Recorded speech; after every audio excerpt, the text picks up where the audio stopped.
మంత్రి పయ్యావుల కేశవకు చుక్కలు చూపించిన రిపోర్టర్ అని సోషల్ మీడియాలో ఒక వీడియో వైరల్ అవుతాం. ఈ తిరుమల లడ్డు కల్తీ నెయ్యి విషయంపై భోలేబాబా డైరీ గురించి ఆ రిపోర్టర్ పయ్యావుల కేశవ్ గారిని ప్రశ్నల వర్షం కురిపించడం జరిగింది. కానీ పయ్యావుల కేశవ్ గారు ఆయనకు సమాధానం చెప్పలేక ఒక్కొక్కటిగా సమాధానం నేను చెప్పలేను, తర్వాత మీకు నిదానంగా సమాధానం చెప్తాను అని దాటేసే ప్రయత్నం చేశాడు.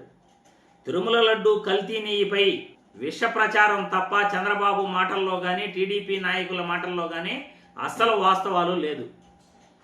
ఎందుకంటే ఒక గుడి గట్టని వ్యక్తి, ఒక బడి గట్టని వ్యక్తి తిరుమల లడ్డూలో కల్తీ జరిగిందంటే ఎలా నమ్మాలి? ఎప్పుడైనా ఒక బడైనా నువ్వు కట్టావా? పోనీ ఒక గుడి కట్టావా? ఒక మెడికల్ కాలేజీ కట్టావా? పోనీ పేదవాళ్ళ గురించి నువ్వు ఆలోచించావా? పోనీ ఎవరైనా ప్రసాదం ఇస్తే చెప్పులు తీసేసి ప్రసాదం తింటావా? లేదు కదా.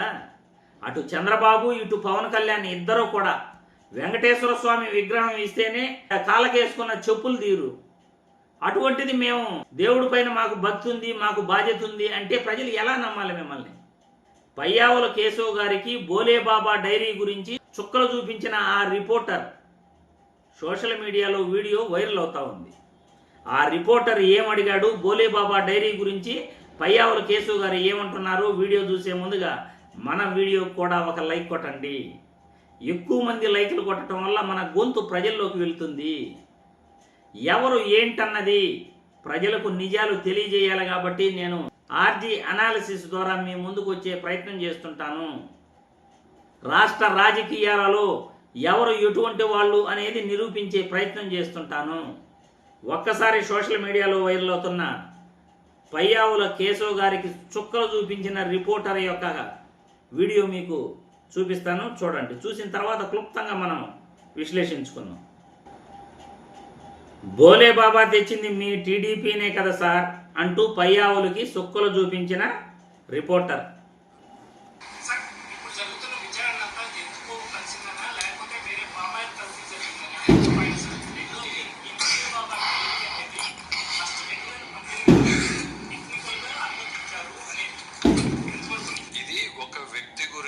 వ్యక్తుల గురించో కాదు, దయచేసి అందరూ కూడా తెలుసుకోండి. వ్యవస్థ బ్రిటిష్ పాలకులు కూడా శ్రీవారి వ్యవస్థలోకి చొరపడే ప్రయత్నం చేయలేదు.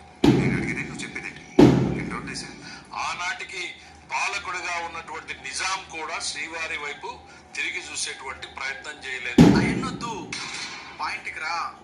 భోలేబాబా ఏప్రిల్ 2019 లో పార్టిసిపేట్ చేశారంటే ఏప్రిల్ 11న ఎన్నికలు ఈ రాష్ట్రానికి ప్రారంభమైనాయి.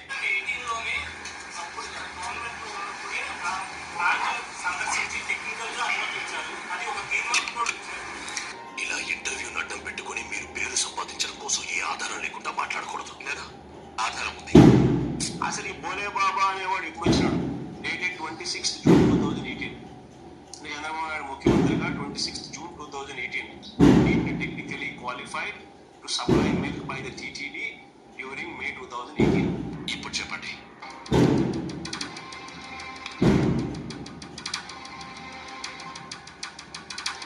చెప్పండి. మీ ఒక్కరికి ఆన్సర్ చేయడానికి కాదున్నది. మీరు ఎక్కడి నుంచి we will answer separate.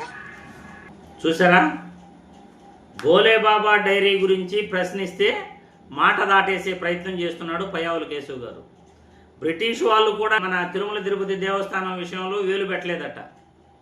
Nizam ప్రభువులు కూడా వేలు పెట్టలేదట. మరి మీరెందుకు వేలు పెడుతున్నారు అని నేను ఈ కూటమి ప్రభుత్వాన్ని ప్రశ్నిస్తున్నాను. తిరుమల పవిత్రతను మీరు ఎందుకు చెడగొడుతున్నారు అని నేను ఈ వీడియో ద్వారా ప్రశ్నిస్తున్నాను. జంతువులు కొవ్వు కలిసిందని, చేపాయలు కలిసిందని, పంది మాంసం కలిసిందని విష ప్రచారం చేశారు. ఇప్పుడు సిబిఐ విచారణ తర్వాత పూర్తిగా అవి కలవలేదు అని సాక్ష్యాలతో సహా సిబిఐ రిపోర్ట్లు, సిబిఐ షార్ట్ షీట్లో వాళ్ళు చెప్పడం జరిగింది. ఇప్పుడు జంతువులు కొవ్వు అయిపోయింది, రసాయనాలు కలిశాయి అంటున్నారు. విచారణ కమిటీ వేస్తున్నాము అని అంటారు. అంటే దేశ సర్వోన్నత న్యాయస్థానం సుప్రీంకోర్టునే కాదని, సుప్రీంకోర్టు ఆదేశాలను ధిక్కరిస్తూ సుప్రీంకోర్టు సిబిఐ విచారణ చేస్తే దాన్ని కూడా కాదని మళ్ళీ విచారణ కమిటీ అనే పేరుతో కాలయాపన మళ్ళీ చేస్తారా? ఇప్పటికే గత 20 నెలల నుండి కూడా తిరుమల లడ్డు విషయంలో కల్తీ నెయ్యి కలిసిందని, జంతువుల కొవ్వు కలిసిందని విష ప్రచారం చేస్తూ హిందువుల మనోభావాలు మరియు శ్రీవారి భక్తుల మనోభావాలు దెబ్బతీస్తున్నారు. ఇప్పుడు మళ్ళీ విచారణ కమిటీ పేరుతో ఇంకెన్ని రోజులు, ఎన్ని సంవత్సరాలు తిరుమల లడ్డు తిరుమల పవిత్రతపై మీరు దెబ్బతీసే ప్రయత్నం చేస్తారు అని నేను ఈ వీడియో ద్వారా అడుగుతున్నాను. మీరు రెడ్ బుక్ రాజ్యాంగం పేరుతో సుప్రీంకోర్టుకు, మన న్యాయస్థానాలకు అగైనెస్ట్గా వెళ్తున్నారు, భారత రాజ్యాంగాన్ని అవమానిస్తున్నారు అని నేను ఈ వీడియో ద్వారా చంద్రబాబు నాయుడికి మరియు కూటమి నాయకులకు కూడా తెలియజేస్తున్నాను. దేశంలో సర్వోన్నత న్యాయస్థానమైనటువంటి సుప్రీంకోర్టు ఆదేశాలు కూడా ధిక్కరించే అంత గొప్పగా మీరు ఎదిగిపోయారా చంద్రబాబు అని నేను ఈ వీడియో ద్వారా ప్రశ్నిస్తున్నాను. చంద్రబాబు నాయుడు గారు ఈరోజు తిరుమల లడ్డూపై విచారణ కమిటీ వేయటం అనేది ఇది పూర్తిగా భారత రాజ్యాంగాన్ని, మన న్యాయ వ్యవస్థను కూడా అవమానపరిచినట్లే. చంద్రబాబు నాయుడు వేసిన విచారణ కమిటీపై సుప్రీంకోర్టు సుమోటోగా ఈ కేసును తీసుకుని విచారించాలి. లేకపోతే వైసీపీ నాయకులు కానీ, భారతదేశంలోని బాధ్యతాయుతమైన పౌరులు ఎవరైనా కానీ ఇటువంటి దురాగతాలపై సుప్రీంకోర్టుకు మళ్ళీ వెళ్ళాలి, పార్లమెంట్లో కూడా చర్చించాలి. ఇది భారత రాజ్యాంగానికి మరియు భారత న్యాయ వ్యవస్థకి ఈ కూటమి ప్రభుత్వం తరఫున జరుగుతున్న అన్యాయంగా చెప్పుకోవచ్చు. మన భారత న్యాయ వ్యవస్థను కించపరిచేలాగా ఈయన పోకడలు ఉన్నాయి.